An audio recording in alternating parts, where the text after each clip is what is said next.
Le agradecemos al doctor Alfredo Beltrán Sierra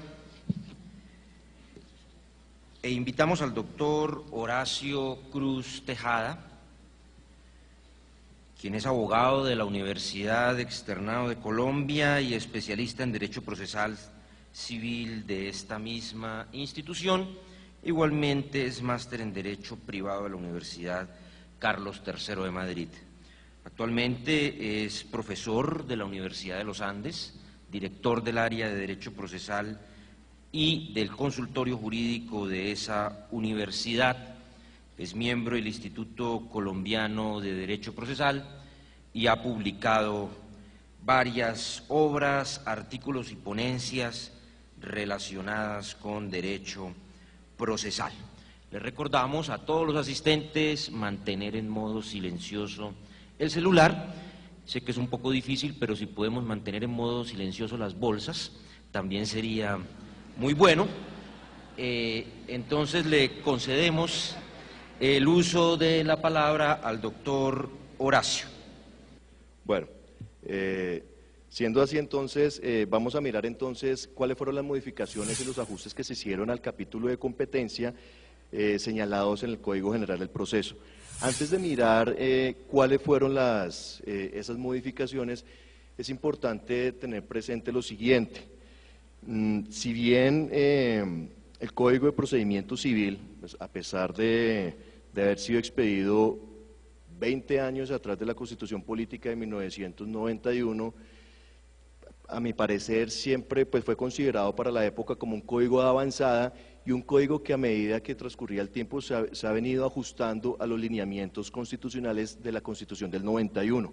Uno lo puede evidenciar con las demandas de inconstitucionalidad que se han presentado frente a las disposiciones del Código, que son aproximadamente 165 demandas de inconstitucionalidad.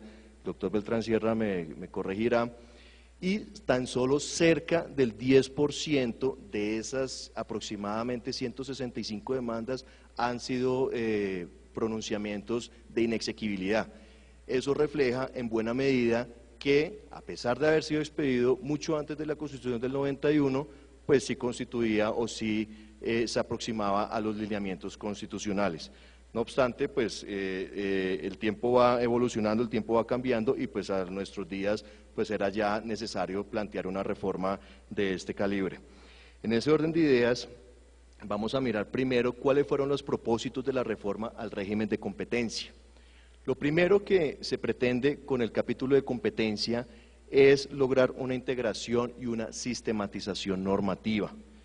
Código de Procedimiento Civil ha sido objeto de un sinnúmero de modificaciones, las cuales, pues, si bien de alguna manera se trata de ajustar los preceptos constitucionales a la época, pues han desarticulado todo el código.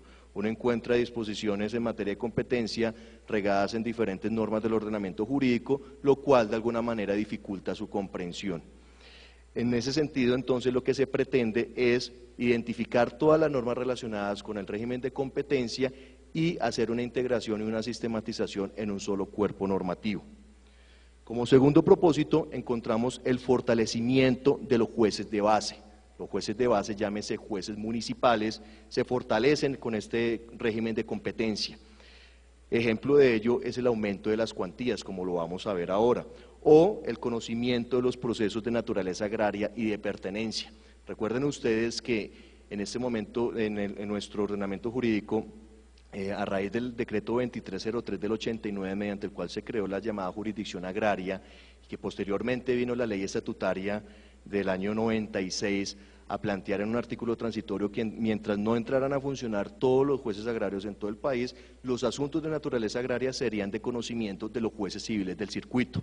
Eso de alguna manera pues alejó al ciudadano de a pie, alejó al campesino del juez, lo alejó de la justicia. ¿En qué medida? En que los asuntos cotidianos de estas personas, asuntos que pueden ser de mínima o de menor cuantía y que son personas que en su mayoría viven alejados a las cabeceras de circuito, pues tenían que desplazarse al juez de circuito, a la cabecera del circuito, para someter su controversia a conocimiento del juez de circuito.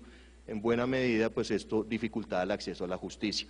Lo que hace este código es rescatar ese juez de base, rescatar el juez del ciudadano de a pie y plantear entonces, bajo las reglas generales de distribución de competencia por cuantía, el conocimiento tanto de los asuntos de naturaleza agraria como de los procesos de declaración de pertenencia, que hoy en día también están en cabeza del juez de circuito, atendiendo la naturaleza del asunto, no se tiene en cuenta la cuantía ni el valor del bien.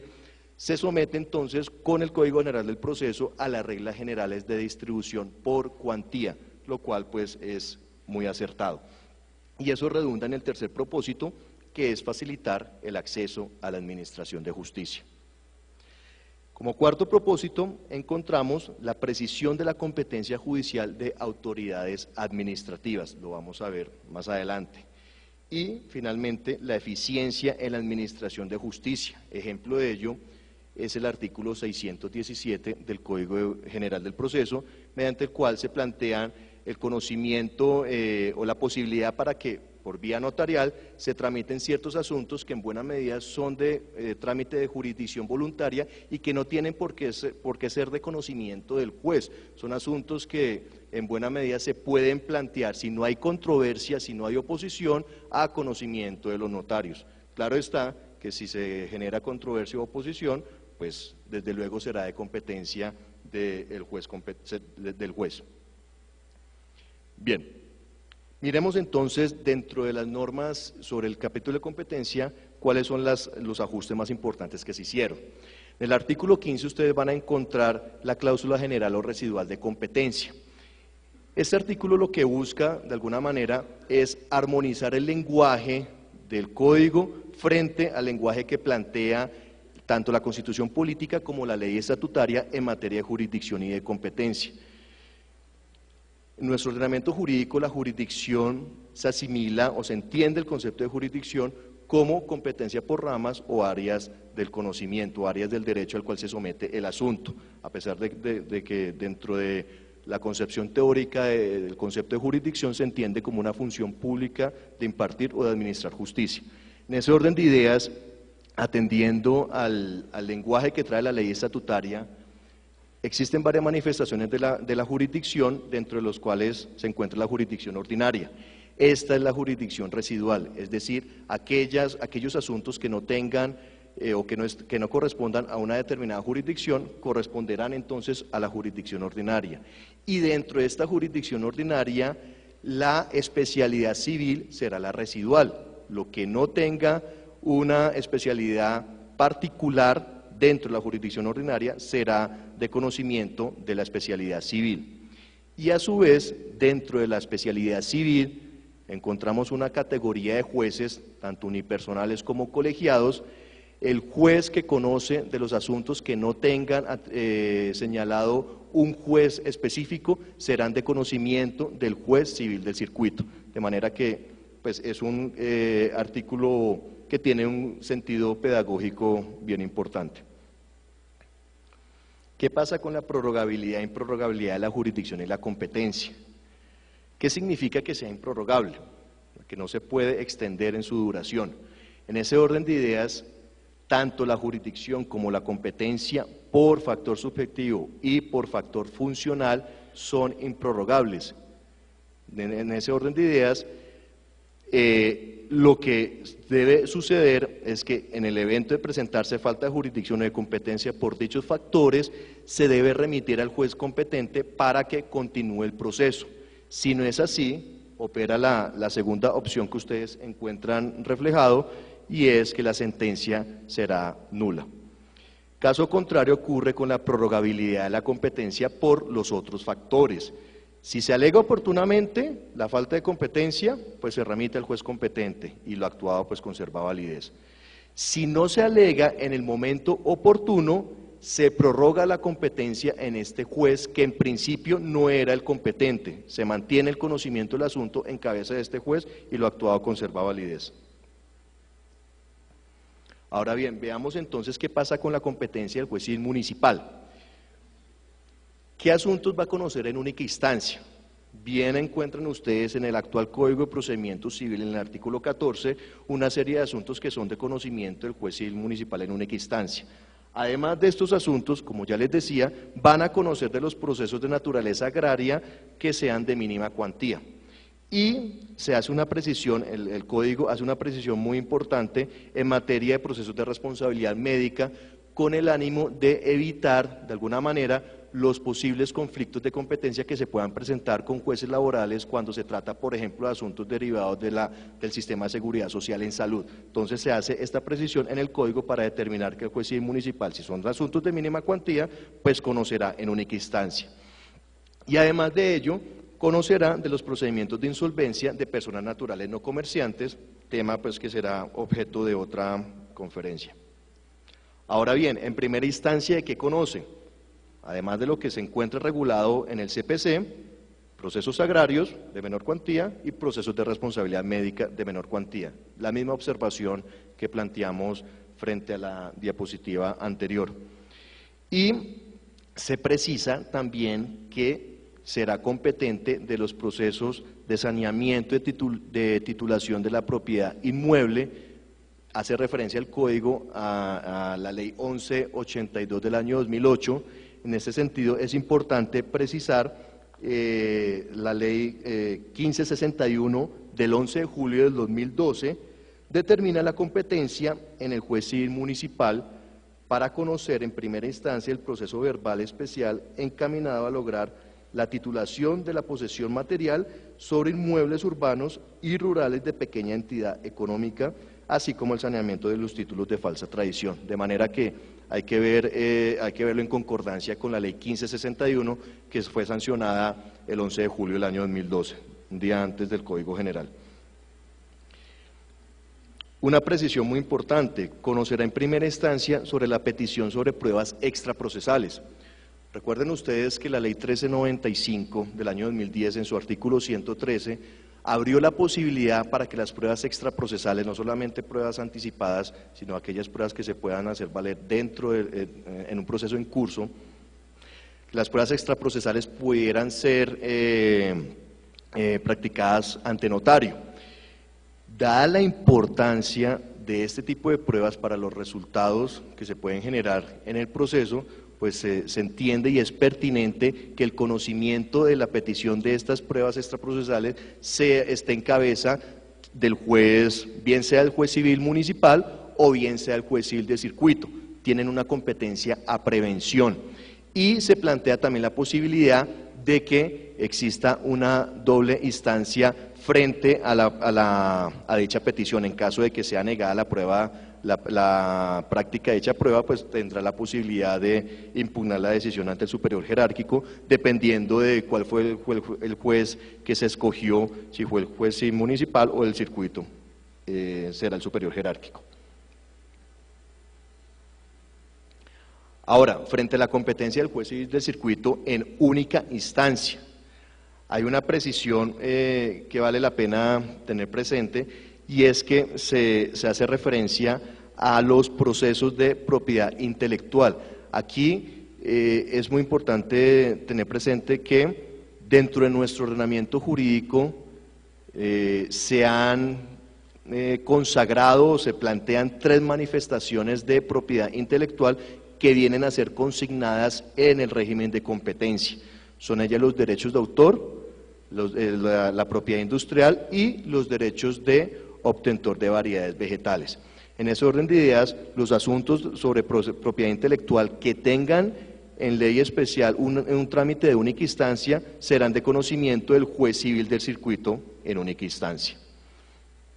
A su vez, los trámites de insolvencia no atribuidos a la Superintendencia de Sociedades, con quien conocerá también a prevención sobre los procesos de insolvencia de personas naturales comerciantes.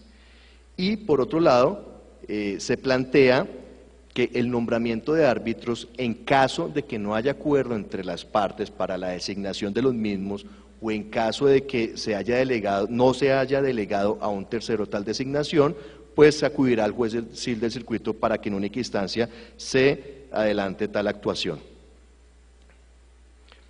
Ahora bien, en primera instancia, observen ustedes los asuntos de competencia que están consagrados en el artículo 16 del CPC.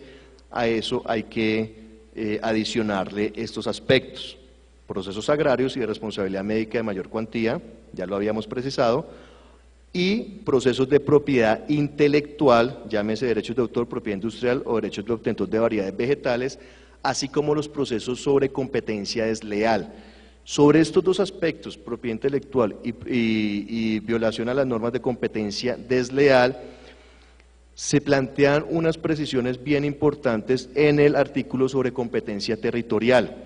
Y es que en el capítulo, si ustedes observan la ley 256 del año 96, se observa en el artículo 24 y 25 que se radica la competencia en el juez donde funciona el establecimiento, sin condicionar la competencia a que el acto desleal esté vinculado con ese establecimiento y se deja de alguna manera de carácter subsidiario el fuero del domicilio del demandado, lo que debe ser la regla general. De manera que en el artículo sobre competencia territorial se plantea como competencia concurrente, será competente el juez del domicilio del demandado, regla general, y el juez del lugar donde se haya violado el acto, donde se haya violado el derecho, donde se haya realizado el acto, donde se encuentre el establecimiento, la empresa, en fin, según la norma que trae el artículo 28 del Código General del Proceso. De manera que es una precisión bien importante en materia de competencia territorial.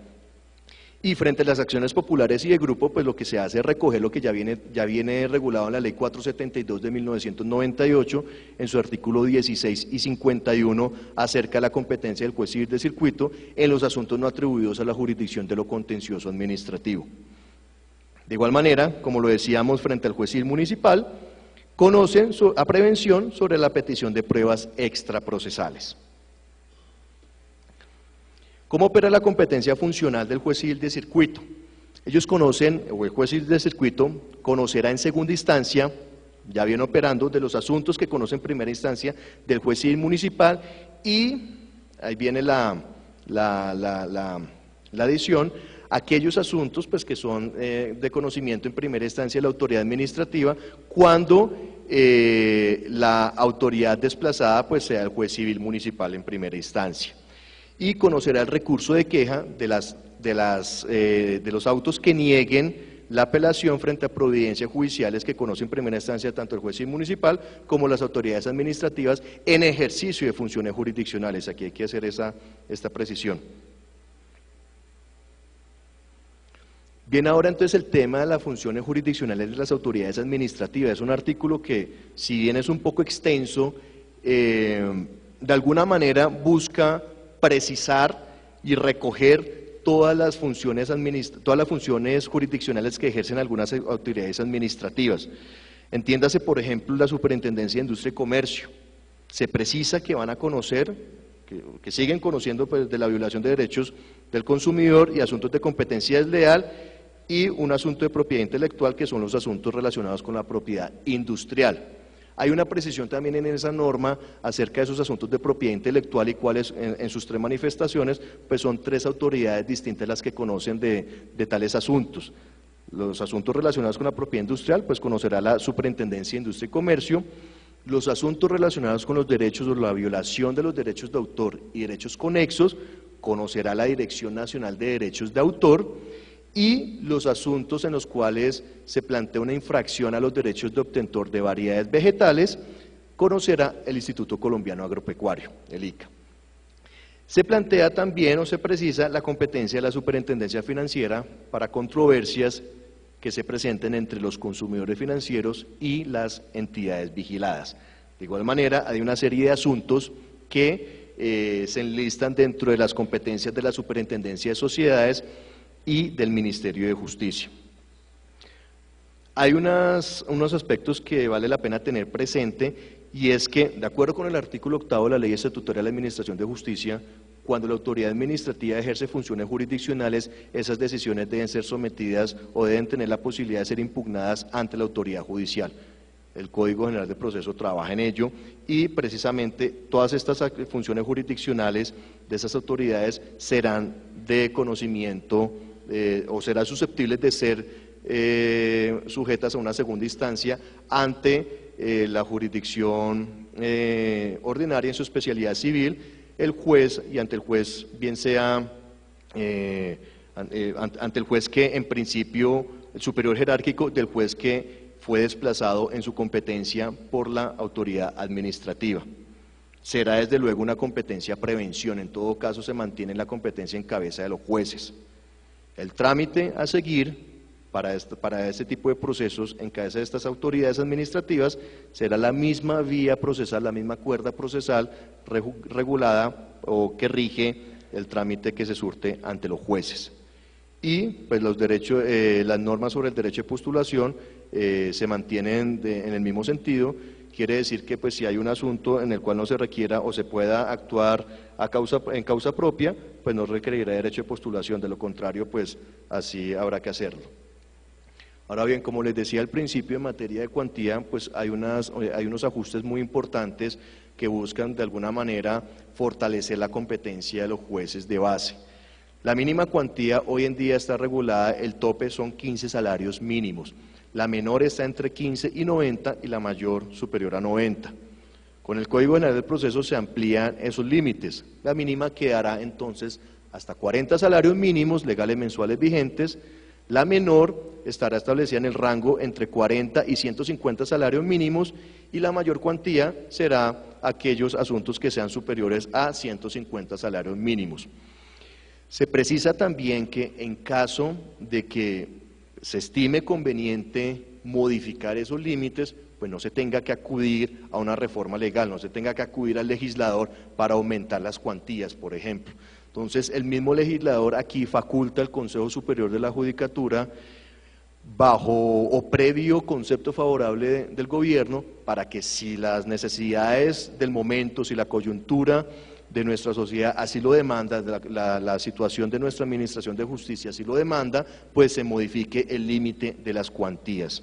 Y de igual manera también se hace una precisión frente a la tasación solamente para determinar la cuantía. Cuando se reclame la indemnización de perjuicios por daños extrapatrimoniales, pues se tendrá en cuenta los parámetros jurisprudenciales para tal efecto, para efectos de la determinación de la cuantía. Y en cuanto al artículo 26, que hace referencia a la determinación de la cuantía, lo primero que hay que plantear es que se mantiene la regla que trae la Ley 1395 del año 2010 cuando se presenta una acumulación de pretensiones. Antes de la Ley 1395 se tenía en cuenta el valor de la pretensión mayor para efectos de determinar la cuantía. Con la Ley 1395 se suman las pretensiones para la determinación de la cuantía. Eso se mantiene. Y se precisa que en los procesos de deslinde de amojonamiento, en los procesos de declaración de pertenencia, que ya no se tiene en cuenta la naturaleza del asunto, sino que se atienden las reglas generales, en los procesos divisorios, cuando se trata de bienes inmuebles, en las sucesiones, cuando dentro de los bienes relictos se hallen bienes inmuebles, en los de restitución de tenencia, distintos a arrendamiento, y así como en las servidumbres, pues se tiene en cuenta el avalúo catastral del bien.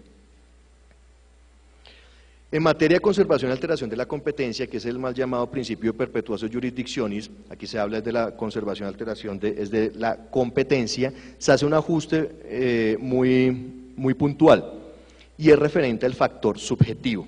Hoy en día ustedes observan que en cabeza de la Corte Suprema de Justicia está el conocimiento de asuntos o de procesos contenciosos en los cuales una de las partes sea un agente diplomático acreditado ante el gobierno nacional.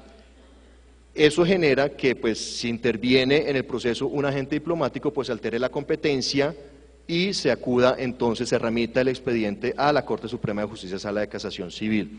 Aquí se plantea también la posibilidad de que esa alteración de competencia se plantee cuando una de las partes es un Estado extranjero. Y eso es importante, digamos, hacer precisión en este aspecto, en la medida en que, pues, hoy en día existe un tratamiento equivocado respecto a la inmunidad jurisdiccional de los estados, y es que por lo menos, la Sala de Casación Laboral ya ha ido flexibilizando el asunto, pero en la Sala de Casación Civil existe un concepto rígido de la inmunidad jurisdiccional, y se concibe la inmunidad jurisdiccional como de orden absoluto. Hay que distinguir entre asuntos que son de carácter de imperio de soberanía, asuntos iure imperi, eventos en los cuales, pues, el Estado mantiene su inmunidad jurisdiccional, de aquellos asuntos en los que el Estado extranjero actúa como si fuera otro particular, evento en el cual sí podemos demandar ante nuestros jueces a dicho Estado extranjero. ¿Ante quién? Ante la Corte Suprema de Justicia, porque así lo determinó el legislador, se quiso asimilar la competencia a la de los agentes diplomáticos, de manera que ese fue el ajuste que se hizo, y cuando el conocimiento del asunto es de competencia del juez municipal, si opera la reforma a la demanda, esto no estaba expresamente consagrado en el artículo 21, pero pues venía operando, se regula de manera expresa, ya que pues es otra posibilidad de alterar la competencia cuando hay una reforma a la demanda y pues altera la competencia del juez municipal, pues se remitirá al juez de circuito, o dependiendo de si es de única o dos instancias en el juez municipal, pues se adecuará el trámite. Y hay otro evento en materia de sentencias en firme. Aquí se plantea la posibilidad de que cuando una sentencia ya se encuentre ejecutoriada, una sentencia bien sea de carácter declarativo, una sentencia que resuelve excepciones de fondo en un proceso ejecutivo, una sentencia de orden que esté en firme, pero que no ha podido ser ejecutada, no ha sido materializada, es posible que se remita el expediente a las oficinas de apoyo o de ejecución de sentencias declarativas o ejecutivas, a fin de que ante estas oficinas se surta el trámite correspondiente. Es otra manera entonces de alterar la competencia. ¿Qué pasa frente a la competencia de la Sala de Casación Civil? Ya lo veníamos comentando en el artículo anterior, va a conocer también entonces de los procesos en los que se aparta un Estado extranjero y se precisan, también se precisa que conocerá del recurso de revisión contra los laudos arbitrales, lo que ya plantea la Ley 1563, el nuevo Estatuto Arbitral, en su artículo 46. Hay una adición bien importante y es relacionada con las peticiones de cambio de radicación. En el evento en que se considere a solicitud de parte o del Ministerio Público o el director de la Agencia Nacional para la Defensa Jurídica del Estado consideren que por razones de orden público o por razones en las cuales esté de pronto poniendo en riesgo la imparcialidad o la independencia del juez, o de pronto estén de por medio, esté poniéndose en riesgo también la integridad o la seguridad de quienes intervienen en el proceso, es posible solicitar el cambio de radicación del proceso. Si es a otro distrito, será de conocimiento entonces de la Corte Suprema de Justicia, Sala de Casación Civil, pero si es dentro del mismo distrito judicial, será entonces de competencia del Tribunal Superior de Distrito Judicial, Sala Civil.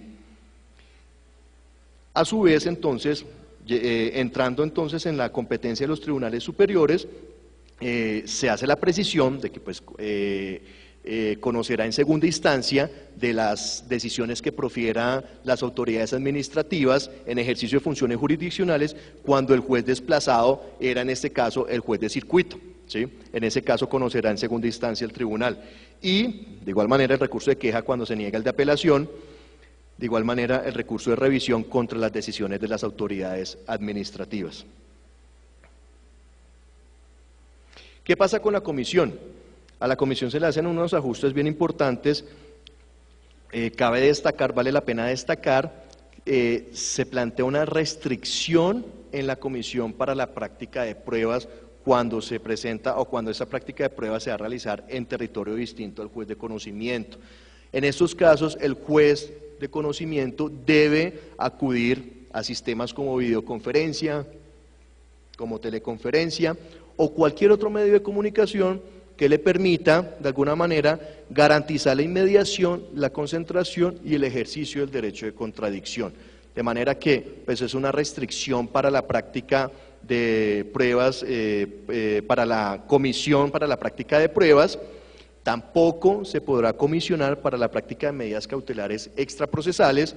Cabe resaltar que esas medidas cautelares extraprocesales pueden ser decretadas y practicadas dentro de la práctica de la prueba extraprocesal. Por eso lo importante también de que el conocimiento de la práctica de la prueba extraprocesal esté en cabeza, bien sea del juez municipal o bien sea del juez de circuito a prevención, según de acuerdo con la elección de quien solicita la práctica de la prueba.